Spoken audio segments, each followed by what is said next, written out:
Hey everyone, I'm Lori Keating and this is KidLit Meet and Greet. I am here today with Mariana Ríos Ramírez. Hi, Hi, how are hi, Lori. you? Good, thank you. I'm so happy to have you here.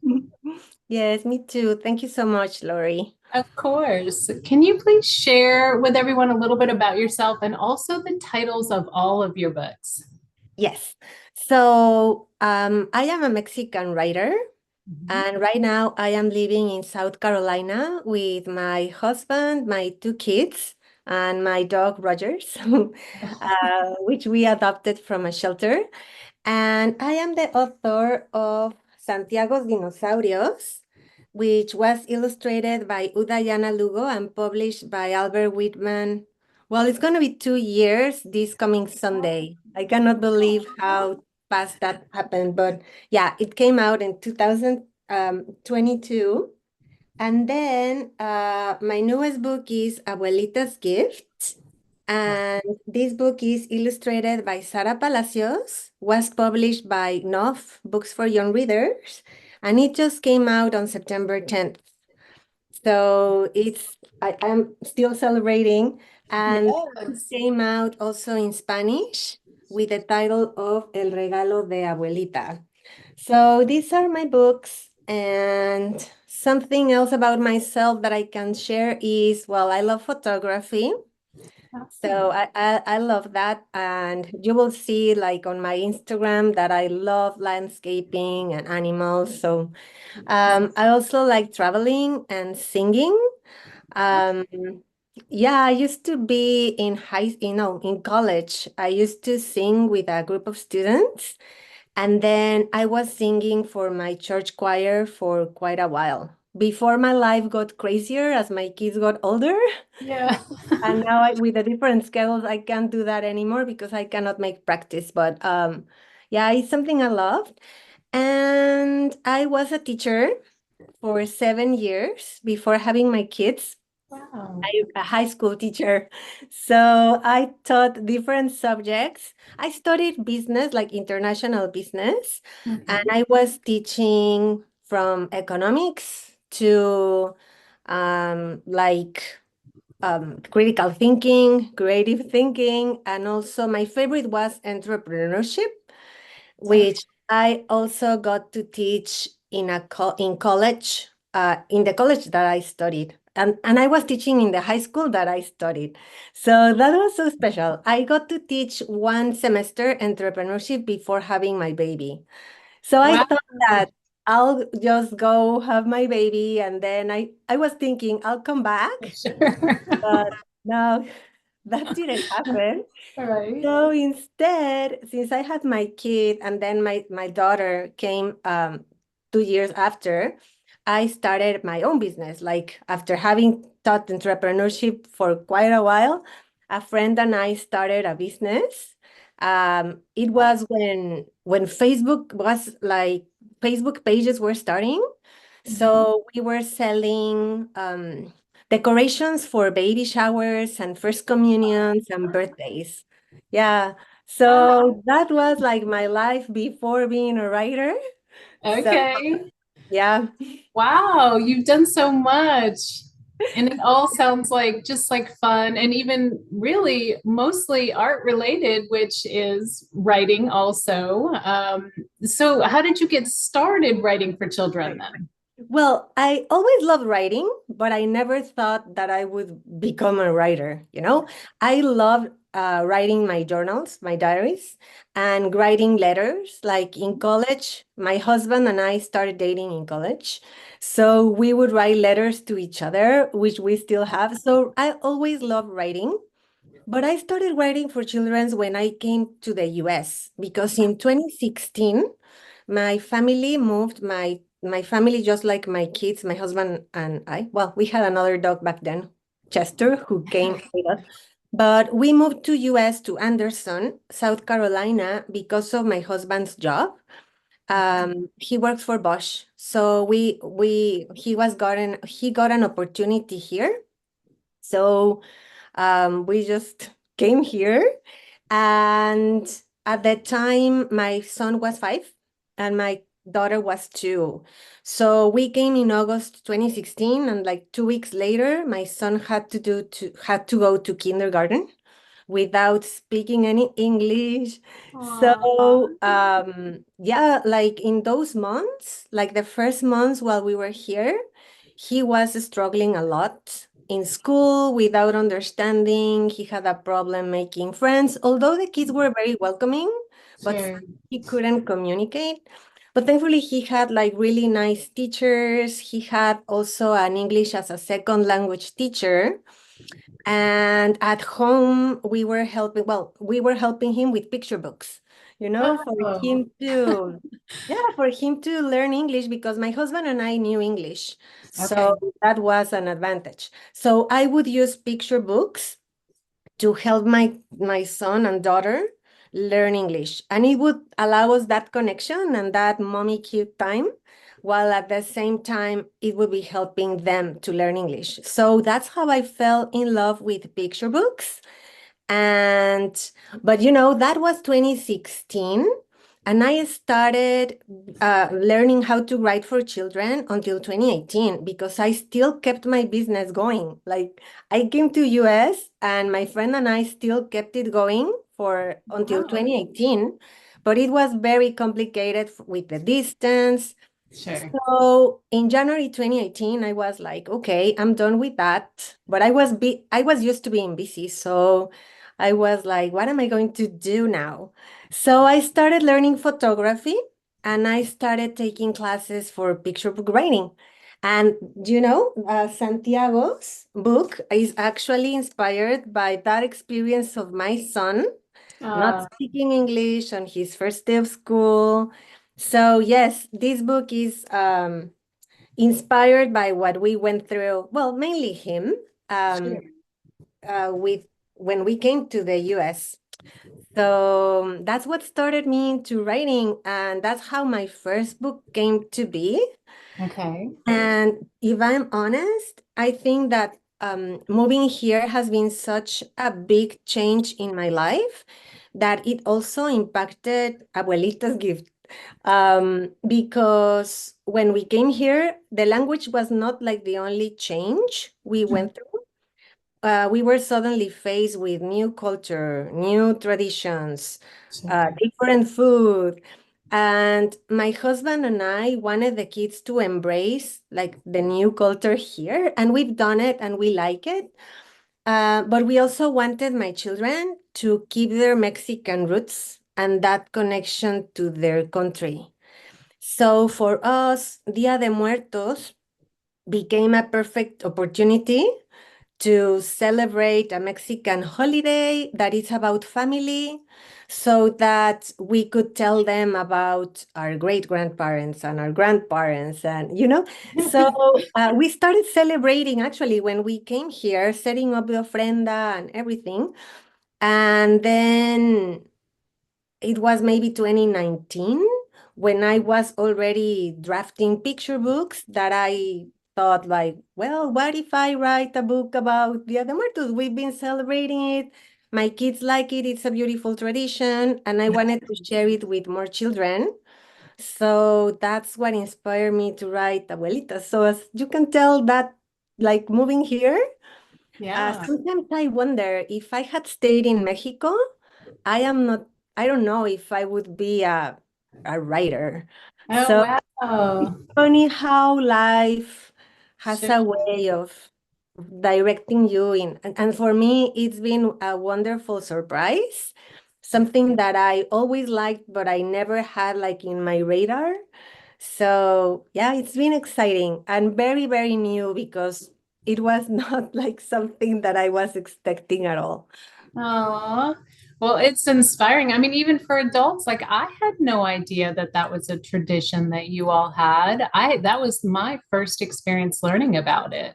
And I would imagine that there's probably a lot of adults that feel that way. And when we read picture books, to even ourselves, but also our kids, it's like we're learning about other cultures that we wouldn't otherwise be exposed to. So it's really amazing. Like what you're doing is super special.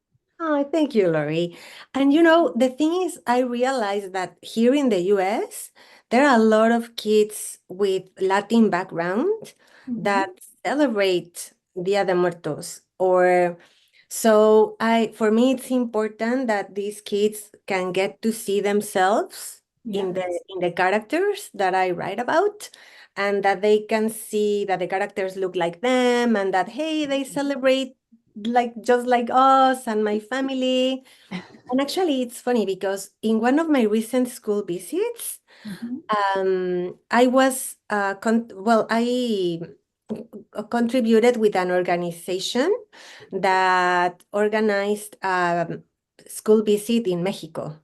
So I read El Regalo de Abuelita, so the one in Spanish, to children in Veracruz. That was like at the beginning of this month through Village Voices, which is like they do a wonderful job on connecting authors with children. Wow. So these children celebrate the holiday. And for me, that was like really touching Yeah. because they would be telling me what they're putting their ofrendas and how they celebrate and who they honor.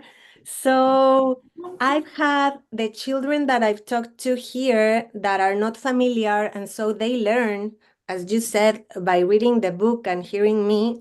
But then there are others who are like, I know this because we do it at home.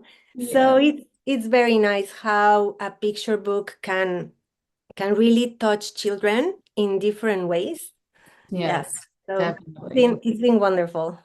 Oh, I'm so happy for you. Thank you, Lori. Yes. So, do you have a favorite line or spread you'd like to share from either or both of your books? Okay. So I think that for Abuelita's gift, I would like to share. This is not the ending, but it's close. But this is probably my favorite spread, in which Julieta, who is the main character, is honoring Abuelita at the ofrenda, which was her goal.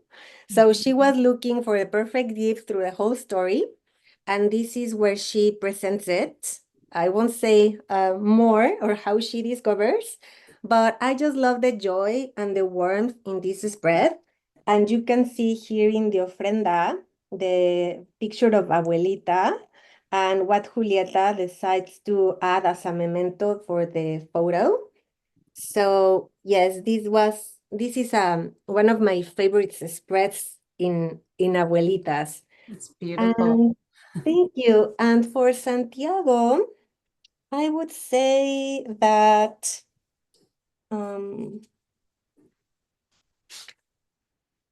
well that this is my favorite spread of this story. Uh, And this is where Santiago realizes that because in Santiago, he has like this big dinosaur problem at the beginning of the story because he doesn't speak English, right? And through the day, with interactions with the friends and the teachers, the mhm. problem starts shrinking. So in this spread is when he has made connections with these kids and he realizes that he still has the problem because it's not like by magic he's going to understand English, but that he's going to be okay with it. So it says Santiago's dinosaur size problem now resembles a stegosaurus, which is like a tiny thing. And although it's not extinct yet, Santiago knows that one day it will be. I love So it. yeah, I like that realization. Like there's this problem, but I Yeah. can handle it now, right? Yes. Oh, it's wonderful. I love that. And it's so relatable to, for a child to understand. That's what's so great, using the dinosaurs being large and small. It's like such an awesome concept. Yes, I love that. And actually the dinosaurs were like the magic ingredient for that story to Yeah. be like different. Mhm. Because when I started querying it, I didn't have the dinosaurs in the story. Okay. And one of the agents that I queried was kind enough to reply, rejected, but She Sure. told me, like, you need something different in this story because there are more stories about first day of school, about immigrant kids, about not knowing the language. So, with that, I was able to come up with the dinosaur ingredient, which really made it Yeah. work. So, Yes. yeah. Brilliant. Yeah, I love it. And then working with my editor, um, once the book was acquired and really paying attention to the sizes of the dinosaurs, well, I think that really worked out. And kids love dinos. Oh, So whenever I go to school visit, they always know all the dinosaurs. And yeah, so it was a good ingredient to add. that's neat. So after you added the dinosaurs, is that when you found your agent with that story? No, actually, when I queried Santiago, I had no, well, I was querying Santiago with no success, but Santiago is a Latinx speech success story. So the Latinx speech, I participated in September 2020, and I think it was the first one. And I remember that in that day, the Andrea Hall was an editor at Albert Whitman, and she liked my story. So Yeah, I had no agent, but I still decided to go for it. It was right. not an easy decision to make because I felt like I didn't know a lot. Yeah, But also, I really believed in the story. She really loved it too. yeah. It was actually an R&R. It was a revise and resubmit because she wanted me to include this ESOL teacher in the story, which Okay. I hadn't because when I was learning about picture book writing, you know how they say, oh, that there shouldn't be like adults in the story or Sure. having the adults solve the kids' problems. So Yeah, that's why I didn't have an ESOL teacher. But in real life, children do. And my editor told me, like, I understand what you're saying about the adults. She doesn't need to solve the problem, but right. she can be there as a support so that he's not that lonely. I love Absolutely. that because the ESOL teacher really made a change in my son's life. So I was happy to be able to include it and to be able to decide how I wanted to do it. Yeah. So, because she gave me that freedom, so I had to rearrange certain parts of the story, but it ended up working. And Santiago sold without an agent. So I, Nice. yeah. So, and I'm glad that I did it, that I was Mhm. brave to do it, because I think that crossing that to the other side, of Yeah. had allowed me to learn a lot of what happens when you are involved in writing really a book with an editor and all that comes after. So it was a big learning experience for me, and it opened doors and Yeah. allowed me to be a published author, to go to schools and to see my book out there. So it's been like a wonderful experience. But my agent, I actually got her also through a pitch event. So Oh, yeah, I wow. remember Pitma. It doesn't exist anymore. Okay. But in 2021, I participated in Pitmath in Twitter, and Okay. it was in March, I remember. And I posted a tweet for Abuelita's gifts, and I took a picture. So that's why I remember really Oh. well. I remember I put it like at 8 in the morning. And that tweet, I used the comps Coco and Book of Life. And then the short tweet of what the book was about. And that day, Lori, I got like 303 RTs. And yeah, What? yes, like Oh that my day, goodness, yes. I've never heard of that. No, yes. I got 303 retweets and 43 likes. Now, not all the likes, you know Yeah, how there are some people that like and shouldn't. sure. Yeah, but one of those likes was from Natasha Morris, who is Oh, now my agent at Tobias.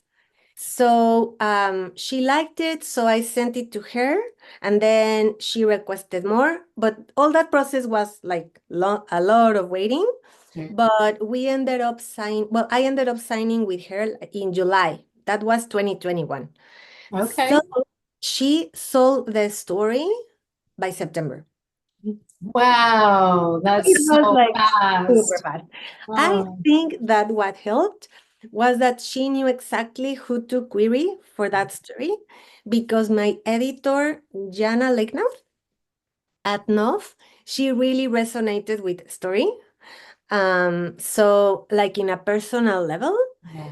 So that's why she ended up acquiring it, and that was like really a big gift because working with her was an amazing experience. And yeah, well, and then we have Sarah, that she also came to the team, and as you can see, her illustrations are beautiful. Yes. Yes. So that's how it come together. So I understood once I found my agent, Lori, that sometimes it's a matter of right timing. So when I was struggling without finding an agent, I hadn't written Abuelita's gift yet. So Okay. maybe, and that's something that we don't see when we are struggling in the trenches and experiencing all that rejection. But it's funny how maybe you haven't written the story that is gonna get you your book deal or your agent, you know? Right. So that's something that you see later. But yeah, being in the trenches, I was in the trenches maybe like for a year before I got my agent. Well, Okay. for a year and a half before I signed with her. So yeah. So I know rejection and Yes. Oh, how it it doesn't hurts. sound like you were on sub for very long, so that is a huge No, blessing. Because some yes, people go on it for a year or longer, and then their story doesn't make it, you know? yeah, no, I was very lucky. And as I said, I think that she knew exactly and she was, Natasha really believed in the story and she was very happy about that. Well, not happy, but well, she was very motivated, I guess. Yeah. She believed in it. So yeah, she found the right person. Yeah, that's wonderful. So, what is your favorite part about being a writer? Well, I would say that I have, well, one of the main things is the relationship with the children or being able to read the story to the children. That's like my favorite part of the whole process of being a writer. I just love those interactions and their questions and seeing them excited and seeing them, as I said, like recognizing themselves in the story, or if they don't recognize themselves, maybe they can recognize a friend or see other children that are around them. Or as you said, that they can learn about Mexico, about our Yes. culture and traditions. That has been such an honor, really, to be able to do that. So I would say all that part of interacting with kids Yes. and also the ability to be able to share my values and my culture and language through the stories I write that touch children. So Yes. that for me is like a privilege and an honor. Yes, that's beautiful. So when you write, do you have to have a certain atmosphere? Like, do you like total quiet or do you play music? No, I've tried music, but I get distracted. So no, and I played even instrumental, but no, I need to be like absolute silence. Okay. Uh, I I like having my coffee. Mhm. And then I have my dog next to me. Yeah. He hangs out with me. So yeah, like that and my laptop. And that's it. That's it. Sometimes I try to go outside when the Mhm. day is nice, like to get fresh air, Yeah. but I also get distracted. So I think that I am more productive when I'm focused like inside and yeah, no noise. And Yeah. I pretty much write in the mornings while my kids are gone because once they are out of school, the house is just too noisy or I need to be like driving them everywhere. Yeah. So, and at night, I am not a good, no, the inspiration doesn't hit. So I am a morning person. What I about you? Yes, I'm the same way. I write in the morning or, and through the afternoon until my daughter is done with school. Mm. At night, some people like when they work all day and they get on at night and start writing. No, my brain just shuts down. I'm done at night. Yeah, mine too. So I'm like, well, I'll need to wait until next day. And sometimes it's not like I have a specific schedule. Sometimes I just have time and I write because I wish I could be more like organized, Yeah, but sometimes that doesn't work out. So right. whenever I find some time, I sit down and take the opportunity. Definitely. So, what are some challenges that you face and how do you deal with them? I would say that sometimes English is a challenge. Yeah. Um, Sometimes I told you I learned English while I was growing up, so I can communicate, but sometimes you need to find very specific words for what we are trying to say, right? So for example, in Mexico, I learned the verb run, but then I know that there are like different ways of running. If you are running really fast, if you're running like sprinting, or all those, all those different verbs that for me, all my life, it was just run Okay. fast or run slow. Um, so I sometimes struggle with finding the right words. I Oh, use a thesaurus for that. And also my critique partners are very helpful sometimes with that when I'm like, well, what would be a better word to yeah. use for it? So I think that. And also for a long time I struggled with show and tell. That was hard for me. I think that I am understanding that better.